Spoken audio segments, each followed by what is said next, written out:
Salve, salve! Sejam muito bem-vindos a mais um podcast do Sonora Brasil. Eu me chamo João Pedro Gomes e esse é mais um projeto SESC que visa trazer produções artísticas diversas ao longo de todo o território nacional e, nesse caso, através de apresentações musicais comentadas. E é sempre bom a gente comentar apresentações, tendo aqui ao nosso lado os nossos artistas que abrilhantarão logo mais o palco do Café Concerto aqui no Centro Cultural Sesc Tandinha. E a gente tem aqui Léo Cardoso e Luiz Augusto. Sejam muito bem-vindos ao nosso podcast.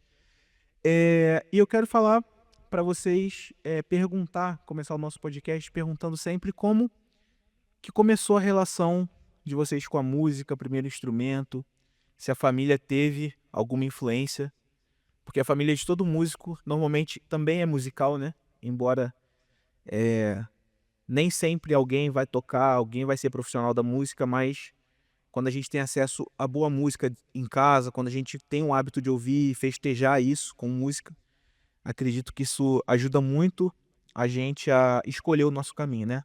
Então conta pra gente aí como que foi o início da vida de vocês e primeiros instrumentos, fiquem à vontade para começar. Bom, pra mim foi através do violão. E cedo, assim, tinha uns 10 anos, acho. E a primeira influência foi na família mesmo. Meus tios, assim, tocavam festa de família, faziam ali o som, eles, os amigos deles. E, pô, era fãzaço de um tio meu lá e o amigo dele tocando violão. E daí fiquei enchendo o saco lá da minha mãe pra comprar um violão pra mim. E ela comprou, daí com 10 anos eu comprei o primeiro violão. Daí comecei a aprender as músicas de revistinha, que na época era aquelas revistas, né, que você comprava na banquinha. E, e aí com uns 13 para 14 anos, tinha um grupo de samba, assim, na escola, assim. E tinha uns caras que eram uns 2 anos mais velhos, assim. Aí tocavam cavaco. E daí me chamaram pra tocar violão. Eles não tinham um violão no grupo. E os caras hoje tem grupo de choro lá e tal. E eu fui pra tocar com eles. Eu comecei a fazer aula porque daí pra mim já tava difícil acompanhar os caras nesse grupo de samba. E eu comecei a fazer aula pra poder tocar com os caras. E daí toquei ali com eles um tempo. Fiz umas gigs assim com 14 anos de idade. Fiz uns pagodão, uns samba. Sim, sim. E fui assim até uns 17 anos tocando. Depois eu fui pra guitarra. Aí comecei, mudei do samba pro rock. E, e aí, desde que eu pego no violão, né, em casa, assim, lá com 10 anos de idade, lá minha família fala: ah, esse aí puxou Pajuca. E daí eu falo: tá, mas o vô tocava, eu não conheci meu avô, né? O vô tocava violão? Não, teu vô tocava viola, tocava rabeca. Teu vô tocava só fandango. E daí, mas pra mim eu nem ligava, assim, né? Tipo, eu não tinha. Porque do meu avô pro meu pai se perdeu, assim, Sim. sabe? Meu pai não aprendeu. E, e eu não me ligava no negócio do fandango. E meu avô tocava e construía os instrumentos de fandango, né? E aí, beleza. Só que daí o fandango foi vir, assim, depois do interesse lá por 20 e poucos anos de idade. Tô com 36. Sim. Daí que eu comecei a compor, e daí o negócio de compor, querer colocar coisas que eram dali, né? Da musicalidade caiçara, fui atrás de aprender o fandango. Daí conheci Zeca. E cá estamos. E a gente vai falar, e a gente vai falar daqui a pouco sobre o nosso homenageado, né, que é o Zeca da Rabeca, e vocês puderam ser alunos dele, né, e a gente vai falar sobre isso também. Agora eu vou passar a bola aqui pro Léo, para ele falar também um pouco sobre como surgiu essa vontade de aprender a tocar violão, de aprender, e se foi o violão o primeiro instrumento. Conta aí pra gente um pouquinho sobre a tua jornada. Tá, joia. Tentar encurtar a história, né? Fica à Também vontade tô para falar. há 37 anos aqui, né?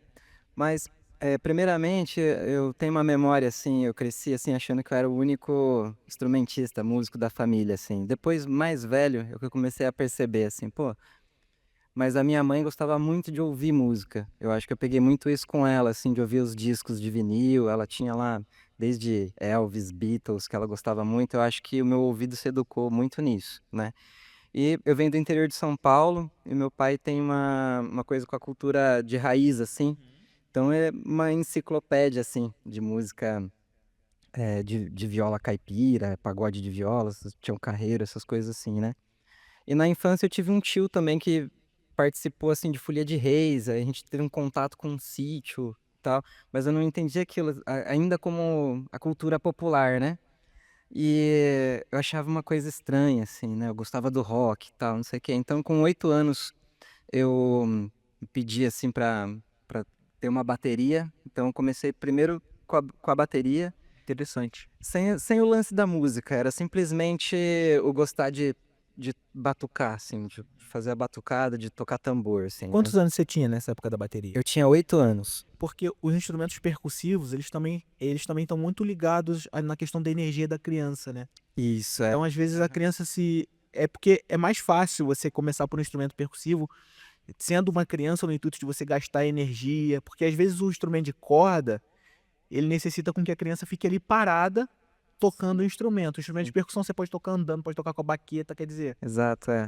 Pra mim foi a brincadeira, assim, né? Exatamente. Da infância, assim. Aí aos poucos eu fui trocando todos os brinquedos por instrumento, assim. E aí, como geralmente o ensaio é na casa do baterista, né? Aí a galera ia deixando guitarra, baixo, as coisas ali, eu meio que cresci nesse ambiente, assim. Aí teve toda uma história até sair do rock, até pra entrar pra música brasileira, assim, né? Teve professores aí importantes, né, nessa parte, assim, que abriram a cabeça, assim, para começar a ter esse olhar para a cultura popular, né? E depois eu percebi que a cultura e a música, ela virou o meu eixo central, assim, que eu aprendia tudo por ali, né? Geografia, matemática, história, né? Sobre o meu país, sobre o povo e tal. Então, quando eu escolhi ir para Curitiba, eu fui fazer faculdade de musicoterapia, né? Daí. E eu fui fazer conservatório e tal, então tinha essa coisa assim de pegar outros instrumentos, mas eu sempre dei o valor para a riqueza local, né? Então, quando eu saí do interior de São Paulo e fui para o Paraná, nos livros que eu tinha de bateria não tinha ritmos do Paraná. Ele já ia direto assim para ritmos do Sul, ritmos gaúchos, né?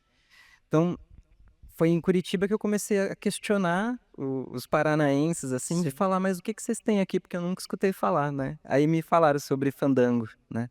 Aí nessa parte que entram os mestres, né? E o nosso mestre Zeca Claro, na claro. nossa vida. Ontem a gente entrevistou aqui músicos amazonenses. E é muito louco assim a gente pensar nessa relação que o Brasil tem com a cultura, sobretudo rítmica, né? A cultura do Sudeste é uma cultura que não passa do Nordeste. Então, assim, a gente não conhece os ritmos nortistas, por exemplo. Então, ontem o Bado estava falando sobre carimbó, enfim, outros ritmos da mata e que não chegam assim, onde a gente diz no grande mercado, né? Que é o Sudeste, por exemplo. O Nordeste tem vários artistas, mas que às vezes migram para o Sudeste para poderem conseguir mais trabalhos, enfim. Então eu sinto muito uma dificuldade também de enxergar a cultura além do Sudeste. Então a cultura sulista, por exemplo, também tem muita dificuldade de chegar os ritmos fronteiriços, por exemplo, como milonga e outros, né? E eu vou falar um pouquinho agora com vocês justamente mais de forma mais aprofundada sobre o fandango. O que que é o fandango? Fala pra galera aí. Fandango, ele é uma derivação das manifestações que vieram de Portugal, né? Isso, acredito eu que logo nas primeiras caravelas aí. Ninguém ia vir sem um violeiro para fazer a festa pra turma, né? Alguém já trouxe uma viola, uma rabega no barco ali que fala, não, vamos trabalhar lá, mas vamos ter que fazer uma Exatamente. brincadeira, né? Tem que se A divertir. música fez parte da Inquisição, né? Podemos... E aí o fandango foi uma das, né, uma dessas primeiras manifestações, né, musicais, formas de divertimento que vieram de Portugal e chegaram aqui na costa, né, primeiro. E as violas são usadas violas, rabecas, antigamente o adufo, né, que é o pandeiro, né, Uhum. é uma espécie de pandeiro. Como é que é o nome, perdão? Adufo. Adufo? É o antecessor do pandeiro, né? Não Interessante. sei se ele vem exatamente do adufo. É que daí você começa a falar de fandango, você começa a viajar o mundo, assim, né? Porque foi um instrumento que era o daf, que saiu do Egito, foi, assim, caminhou por árabes, mouros, até chegar à Península Ibérica, tá ali Espanha, Portugal, com o nome de adufe, né? Que é Já um era tipo de pandeiro, assim, que é quadrado. Em Portugal se usa. Ah, bacana, eu já vi. Já Eu não viu, né? sabia do nome. E daí quando vem pra cá, aí fica com o nome de adufo, né? Adufo. E é uma técnica diferente do pandeiro. Uhum. Em relação à estética sonora, assim, ele parece mais com pandeiro de couro, do choro, ou com pandeiro de nylon, assim, que é mais utilizado hoje na música moderna? mais parecido com o pandeiro do couro. É mais a técnica, o jeito de tocar que é diferente, assim, porque ele toca, não é deitado, ele toca em pé, assim, deitado. Sim. Quando a gente fala de choro, a gente pensa nos instrumentos tradicionais como flauta, bandolim, cavaquinho, violão, pandeiro. Quando a gente fala de fandango, quais os instrumentos que compõem uma banda de fandango, assim, pra ser aquele som regional mesmo? Quais são os instrumentos, assim, que fazem parte desse grupo? Geralmente são 2 violas, uma rabeca, um machete, a caixa de folia e o adufo. A caixa mais recente, né, que foi integrada, assim, que já é um instrumento que vem das folias, né, folia de reis, folia do divino e tal, e daí foi incorporado no fandango, que também são manifestações caiçaras, mais ligadas ao religioso. O fandango digamos, do profano, né, divertimento. Aham. Ah, Aí tem o religioso e tem sim, o profano. Aham. A música brasileira foi muito dividida também dessa forma, né? Inclusive, vários movimentos culturais que a gente conhece hoje, por exemplo, o samba. Tem um verso do João Nogueira que fala que quem faz samba corria da polícia, que hoje não corre mais não, porque o samba é decente, né? Que ganhou esse espaço na cultura depois de muita luta, né? Depois de muita luta e resistência ali, para mostrar que o samba era um movimento também que não era só profano, também era de entrar nas casas das pessoas e modificar vidas, né? Então, inclusive, tem registros no Paraná do século XVIII de proibição do fandango, porque já estavam se misturando os negros, os índios, e ia até muito tarde, e dava briga, e dava, sabe, alguns problemas assim na época. E aí proibiram o fandango. Em algumas cidades do Paraná tem registros históricos.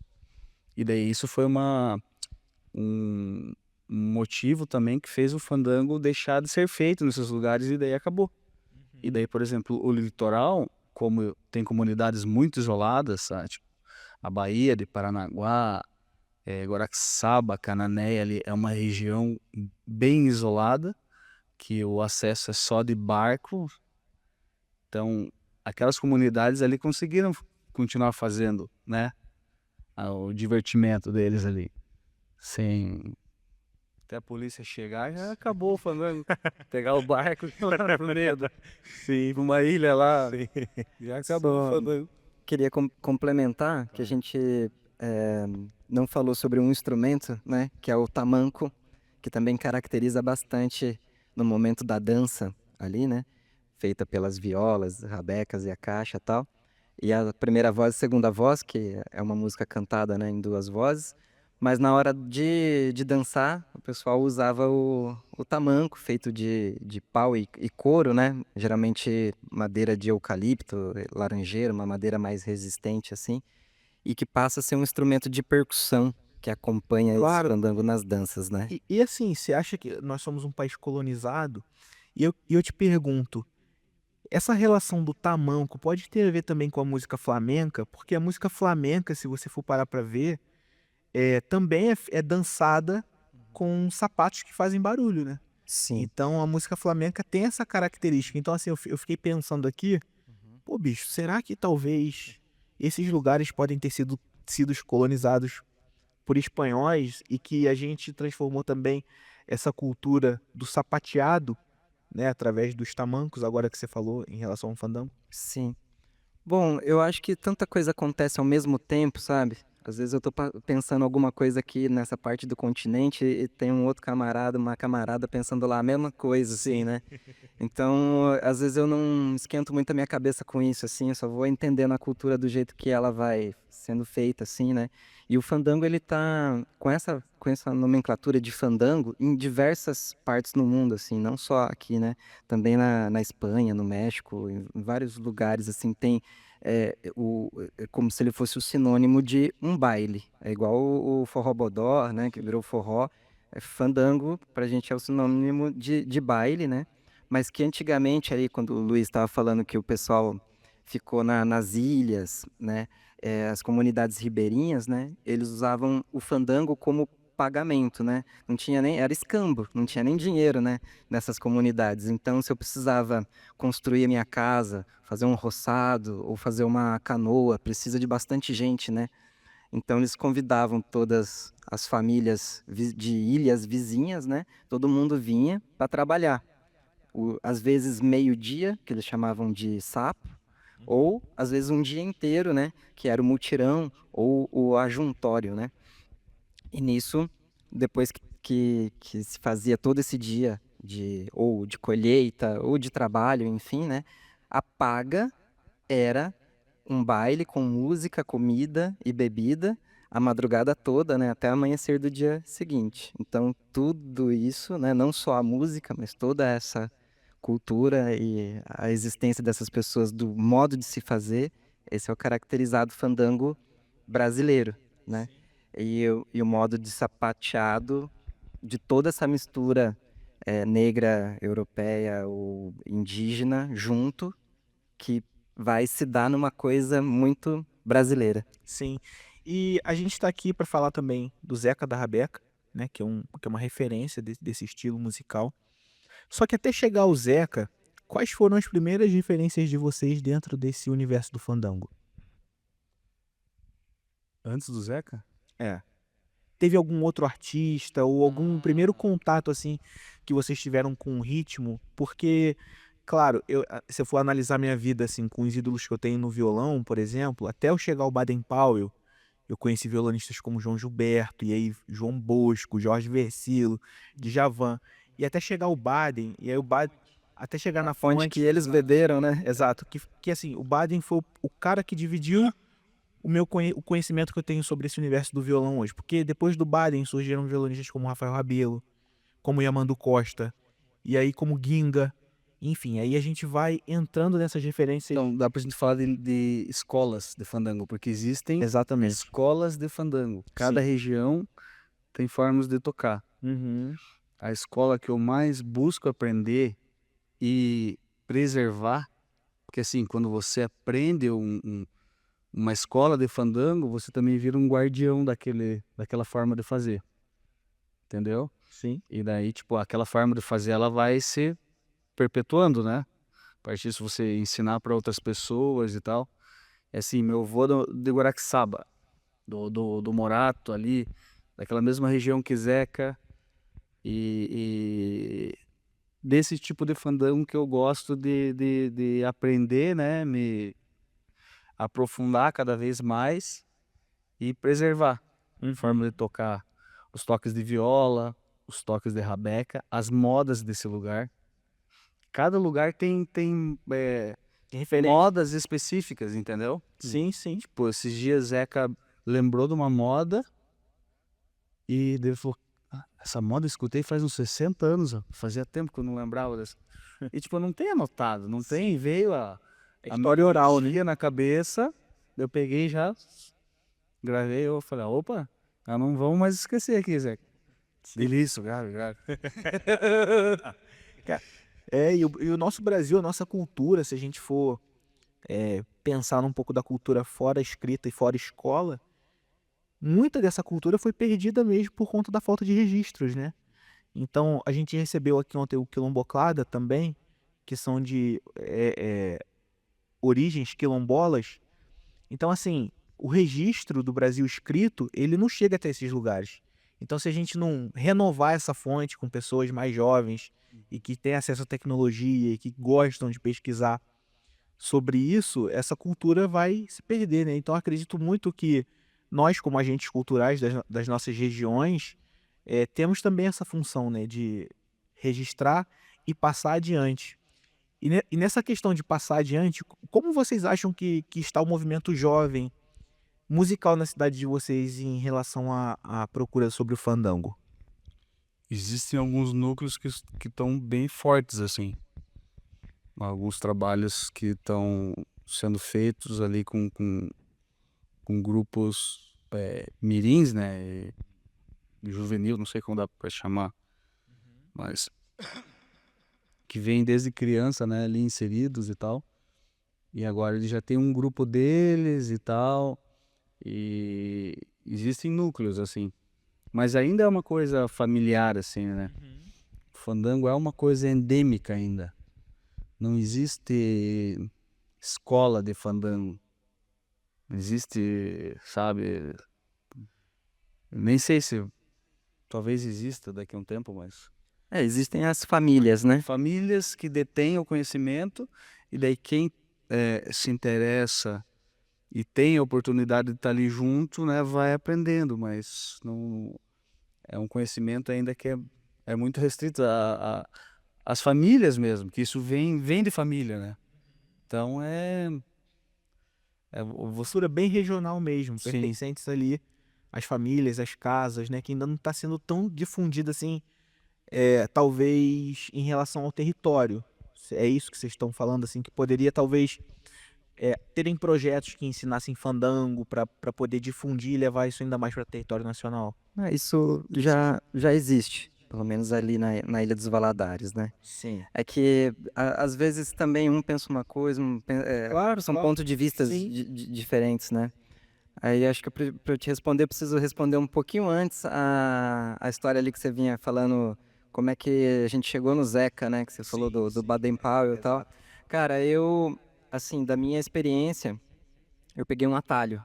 O primeiro fandango que eu vi, o primeiro fandangueiro que eu vi já foi o Zeca. Já era um mestre, assim, né? Então a única coisa que eu vim da minha cidade, Ourinhos, fui para Curitiba. De Curitiba eu já me informei e desci para Paranaguá. Chegou ali em Paranaguá, tinha uma ponte, que é a ponte que atravessa o rio Itiberê, e você cai na Ilha dos Valadares, né? E aí eu fui procurar ali construtores de rabeca. Então tinha o Anísio Pereira, que era um nome que já tinha me informado, né? Então, quando você fala assim, Anísio Pereira, você já sabe que é da família dos Pereiras, que é um tipo de fandango da região de Guaraqueçaba, onde eles vieram do Rio dos Patos, Guaraqueçaba e Superagui já tem um outro tipo de fandango. E aí chega na região dos Valadares, ou do Valadar, como é que o pessoal fala, outro tipo de fandango, né? E aí me informaram, fui na casa do Anísio e depois fui no. Ele chamava Bar dos Artistas, que era do Pedro Pereira, da família do Pereira também. E lá tinha uma dupla de fandango tocando, que era Pedro Pereira na rabeca e o Zeca, o sobrenome dele é Martins, né? Já estava fazendo viola, mas ali ele já tocava de tudo, né? Foi então o primeiro fandanguinho que eu vi, já era o Zeca. Então isso foi há 17 anos atrás. E desde que eu conheci ele, eu sempre atravessei a ponte. Fiquei todo ano, pelo menos uma talvez vez. a melhor dupla já de primeira. Já começou por cima, né? Então você imagina, se faz 17 anos que eu desço lá, então eu já vi crianças crescendo nesse entorno do fandango que hoje tem 18 anos e que já tem esse grupo deles, já são fandangueiros, né? Não vou nem classificar como mirim, assim, são fandangueiros e fandangueiras, né? Que também tem as mulheres também que já estão participando bastante aí, que já vieram desde criança também, né? Participando, mas sempre nessa trajetória de família, né? E aí tem a associação lá da Mandiquera, na Ilha dos Valadares também, que trabalha bastante nessa questão da, da conservação, como é que chama? Do salvaguarda, né? Do fandango. E a molecada toca pra caramba, tá? Eles tiveram a pandemia ali, então eles evoluíram muito, porque teve muito contato com instrumentos, né? Isso na nossa região, porque depois lá em Iguape já tem os jovens fandangueiros, né? Jovens da Juventude. Da Jureia, né? Então, assim, o território caiçara, ele vai de Santa Catarina, sobe ali pro litoral do Paraná, daí a parte do litoral de São Paulo ali, Canané, Ubatuba, e sobe até Paraty. Então tem toda essa parte litoral, porto, né? E as coisas aconteciam tudo aí nesse trajeto. Então eu acho que cada lugar tem esse interesse assim de colocar o jovem sim para aprender. Eu acho que essa coisa do será que o fandango vai morrer um dia? Não, eu acho que muito jovem tá a fim de aprender, sabe? Às vezes só falta o acesso, o interesse mesmo. E já tem muitos compositores, como o Luiz, por exemplo, que já estão fazendo um tipo de música que é fandango e já soa de um olhar que o jovem também pode chegar junto, aprender, se interessar. Sim, sim. E tem uma coisa aqui que a gente está falando, e vocês citaram mais de uma vez, que é a rabeca. E assim, a rabeca, para quem não conhece, ela pode parecer um violino, né? Mas, e para quem é leigo de música, embora o som não seja muito parecido, qual é a diferença, assim, da estética da rabeca, estética física, e da estética sonora que separa ela do violino em si? Posso? Eu começo, você termina. Pode ser? É porque essa pergunta é uma pergunta que ela vem assim, ela é recente, né? Se você pegar 100 anos atrás, já tinha rabeca, já tinha violino e não tinha essa pergunta, né? Porque não tinha esse direcionamento ou essa preocupação com a diferença, assim, erudito popular, tal, não sei o quê. E daí isso daí vai entrando no estudo, né? Até virar etnomusicologia e a gente começar a querer diferenciar essas coisas, né? Então, assim, aparentemente, não sei, para mim é tudo diferente.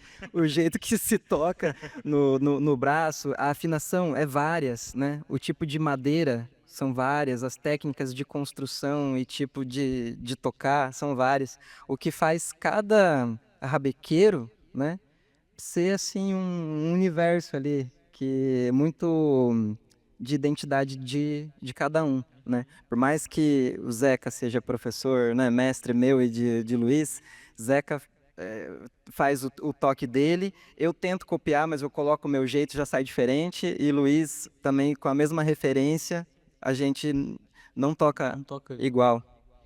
Sim, muito interessante. E qual é a afinação da rabeca? Primeira, segunda, terceira e quarta corda. Se for para colocar num 440, é lá, ré, lá. 3 cordas. Entendi. Interessante. E a rabeca, né? Ela tem uma forma de tocar. Ela tem um padrão ali para soar como os mestres, né? Uhum. Que é o que? Nas pontes ali, você faz riffs ali, e durante a cantiga, você faz a segunda voz. Você tá cantando aqui, eu tô cantando com a rabeca na segunda voz aqui. Uhum. Então essa é a regrinha, né? Daí o riff, o toque que ele fala, que o Zeca tem um toque, daí a gente aprende o dele, daí depois, para não ficar igual, vai criando uma coisinha, né, um pouquinho diferente, mas com aquela referência ali. É o riff, que daí tem o toque do Dom, da Chama Rita, daí cada marca batida tem um riff próprio, que é igual um riff de rock, assim, sabe? Sim, sim. E, gente, assim, para vocês, como que é poder dividir um trabalho com um mestre, assim, com uma referência? Porque a música, ela acaba fazendo a gente colocar as pessoas, assim, no topo, né? Nas prateleiras e nos pedestais. E quando a gente tem contato e pode compartilhar a vivência, vida com os nossos mestres, realmente isso é uma coisa muito importante para nossas vidas, né? Então eu quero saber para vocês como que é compartilhar trabalho, poder conviver de perto assim com uma pessoa que vocês admiram tanto, que é o Zeca. Bom, para mim o Zeca ele se tornou assim mais do que mestre, amigo, né?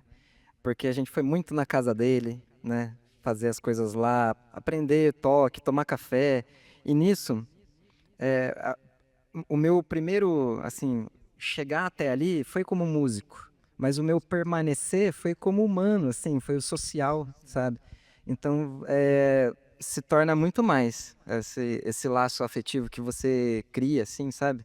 Ele parece, para mim, eu perdi meu avô muito cedo, assim. Então você fica, nossa, meu avô fosse músico, né? E fosse esse cara aqui. Então, tipo assim, você tem esse carinho de acolher realmente a pessoa ali que sabe mais e você poder conviver com ela e adquirir esses conhecimentos, né? E dar risada junto, tal. Acho que é isso que faz permanecer, assim. Então, poder construir toda essa história, né? E hoje estar no palco junto com o Zeca, vou poder visitá-lo lá na casa dele, para mim é uma realização bem grande, assim, que é até um pouco difícil de explicar, assim, Sim. né? Já torna tão um laço afetivo ali, e realmente você falou de admiração, assim, que é um pouco difícil de explicar, mas é o tal do camarada mesmo, né? O Zeca é uma pessoa muito, assim, iluminada, assim, sabe? Então, só de você. É um privilégio escutar ele. É E um budinha caiçara. é. Você fala, é a simplicidade, né? Daquela pessoa que nasceu num lugar mais distante, conectada à natureza, né? E que numa época que os valores eram outros e que ele conserva tudo isso dentro dele. Então, só de você estar ali com a pessoa dele, você já consegue sentir essa energia. Você É. compartilha das mesmas palavras. De todas as palavras que ele falou. E para mim a mesma coisa, foi aquela questão de ter ele como mestre e agora tipo, eu considero ele meu avô, assim. Sim, sim. Quer dizer, vai. A gente nunca tinha falado disso, né? Mas o sentimento é o mesmo. Sim, sim. E é interessante porque é isso que você falou. E eu também preservo isso muito na minha forma de conviver com músicos, que a música é o ponto de encontro, mas onde a gente decide ficar é pelo lado humano. Acho que a música ela contempla tudo isso, mas se às vezes o ser humano não for o ser humano que a gente espera, às vezes a gente se decepciona Sim, e, sim. e se afasta. Aham. E a gente se decepciona inclusive com a música. Isso pode ser um ponto também de partida, assim, de decepção do artista.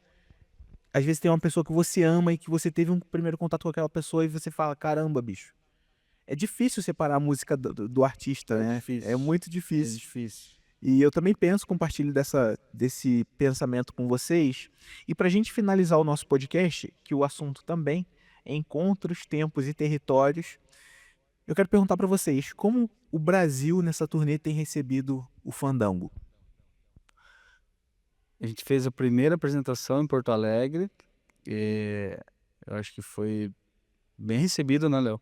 Dá pra ver assim no olhar das pessoas, assim, eu não Porque era sei se diferente, né? Elas nunca viram assim. Então, não, eu acho que não soa exótico, mas soa muito curioso. sim, tinha pessoas assim que estavam assim, tipo, meu, o que que é isso? Mas você via o olhar de aprovação, assim, Sim. entendeu? E eu acho que se a gente manter, né, o nível de apresentação, eu acho que vai ser mais ou menos assim, acho que vai ser positivo. Porque o fandango, mesmo ele sendo bem peculiar, bem específico ali da região, tem uma sonoridade bem própria, ele tem uma coisa de, sabe, muito boa, assim, teatro não se dança, né? Mas assim, pô, quem vai em baile de fandango, assim, o bichinho pega, assim. Pega mesmo, não tem. É uma experiência bem diferente, assim, das outras, assim, tipo, tem baile de forró, baile. É outro tipo. Mas tem aquela energia, aquela frequência, o salão ali, parece que vai tudo vibrando ali no mesmo. Começa uma sinergia, assim, parece uma centrífuga, assim. O pessoal vai dançando, vai criando uma energia ali, E entra no mantra, né? entra no mantra e o pessoal é feliz fazendo isso, né? Esse é o ponto de encontro, é o ponto de resistência, né? Então, eu acho que é um momento, assim, de realização da cultura de todo mundo ali. É o ponto onde dá um nó ali e todo mundo tá junto, assim, sabe? Eu acho que da minha vivência, assim, de falar um pouco sobre o Brasil, no cenário nacional, tá certo, a gente tá começando a turnê agora. Então, assim, o que eu vou falar é da minha experiência de não conhecer o fandango e agora tá trabalhando com isso, é que, assim, eu conheci o fandango no Paraná, mas a gente falou, ele tá todo território caiçara, né? Esse território caiçara, ele tem uma música própria, que o Brasil não conhece, ele tem instrumentos próprios, tem seus próprios mestres fabriqueiros, tem muita técnica de qualquer instrumento de corda e de percussão que você quiser aprender, né? É igual o pessoal da Amazônia que você estava falando, né? Que ainda não foram. Eles estão entrando no mapa agora, assim, com o trabalho do Bado, do Felipe Cordeiro, né? Então, assim, eu acho que o fandango também está chegando nesse ponto, porque são os tesouros que a gente tem que ainda estão guardados, assim, no Brasil. E, infelizmente, os nossos mestres estão acabando, né? Sim. Muitos já estão doentes, assim, já faleceram, né? E a gente tem o privilégio de ter o Zeca, 76 anos, com muita saúde, né? Passando isso pra gente. Então a gente está tentando aprender o máximo que dá, né? O 10% que a gente sabe, às vezes já é uma coisa assim que a gente já consegue preservar, né? E além dos instrumentos, da dança, dos nossos próprios mestres, cara, eu aprendi assim, indo pro Paraná, que o Paraná tem muita cultura assim no sentido do fandango bailado, do fandango batido com tamanco. A gente tem a Congada da Lapa, tem lugares que faz reis, tem lugares, ou reiada, né? Ou tem lugares que faz São Gonçalo, tem a Romaria do Divino Espírito Santo, que tem cheia, assim, de características medievais, assim, com chegadas, com despedidas, com rituais, sabe? Então a gente tem na nossa região muita cultura. Eu fui descobrindo isso com o tempo, porque, igual eu falei no início, né, nos livros não tinha essa informação, né? Exatamente. Tinha vários livros assim de ritmos brasileiros que sou apaixonado assim por essa questão dos ritmos brasileiros, né? E não tinha, então eu fui descobrindo isso. Então eu acho que tudo isso a gente fez um caldeirão, a gente conseguiu assim separar as modas que o Zeca gosta de cantar, né? Outro nome importante que está junto com a gente, que é a artista completíssima, que é a Melina Mulazani. Ela traz cantos e percussões de todas as partes do Brasil também. E a gente, com o fandango, chegando com esses instrumentos, né, e tudo, eu acho que a gente causa essa curiosidade de falar, nossa, gente, como é que eu não sabia que tinha isso no meu país ou na minha região? E olha só, e a gente tenta apresentar isso de uma forma bonita, curiosa, assim, para a pessoa falar, pô, acho que eu vou me aproximar disso daí, né? E daí fica o convite, assim, realmente para as pessoas irem ao baile, irem aos shows, Sim. né? E tem essa coisa da pesquisa que você está falando, da pesquisa regional. Você gosta de ritmos brasileiros, então assim, o Marco Pereira tem um livro dos ritmos brasileiros e que ele fala muito num trecho que ele teve que ir no Recôncavo Baiano para estudar samba de roda. Quer dizer, só o samba de roda tem diversas vertentes que estão inseridas ali dentro desse lugar do samba de roda. Então acredito também que o fandango também é assim, as formas de tocar, enfim, o conceito rítmico, quer dizer, tem o fandango e as suas vertentes de como Sabe você que tocar tem uma isso. similaridade de fandango com o samba de roda, mas aí eu acho que daí é uma teoria minha, né? Uhum. Porque eles são contemporâneos, né? Chegaram mais ou menos na mesma época, né? Na Sim, costa aqui. sim. A gente também é um território bem antigo ali, a parte de Canané, São Vicente para baixo, Paranaguá, é coisa de 1530 para frente, ali já Uhum. os portugueses já estavam ali já fazendo baderna já. Queridos, a gente precisa encerrar o podcast, estamos chegando ao final. E eu quero saber o seguinte, como a gente faz, o público do Sesc, faz para poder encontrar vocês nas redes sociais, seguirem vocês, aprenderem mais sobre fandango. Vocês podem falar o arroba de vocês, Instagram, e aí pro público poder seguir vocês aí que tá assistindo a gente. Tem o Instagram, @Zeca da Rabeca, que aí foi um Instagram que a gente fez, né, para divulgar o trabalho dele e tal. E tem as publicações do grupo, os trabalhos do grupo, inclusive também estão sendo compartilhados essa agenda do Sesc, né? Essas viagens que a gente tem feito também, as coisas são compartilhadas lá. Daí tem os nossos pessoais, que o meu é @LZParna. Daí tem o do Léo. Léo Cardoso, músico. A cantora e percussionista, artista Melina Mulazani.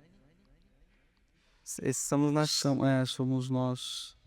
E tem daí a Cantarim Cultural, que é a produção que tá, né, nos levando, né, indo com a gente nesse trabalho. Claro. Essa é a equipe. Sim. Pessoal, espero muito que vocês tenham gostado desse podcast. A gente pôde falar um pouco hoje sobre a cultura fandangueira, podemos dizer assim. Caiçara. Caiçara também. Eu estou muito honrado de poder, ao longo desse programa, conhecer artistas de diversos territórios brasileiros, conversar, trocar ideias sobre música, e espero que você, como público do Sonora Brasil, também esteja gostando sobre ouvir a nossa cultura brasileira, enfim, apreciar. E espero que a gente possa se ver também nos outros podcasts. Eu sou o João Pedro Gomes, um beijo e até a próxima. Tchau, tchau.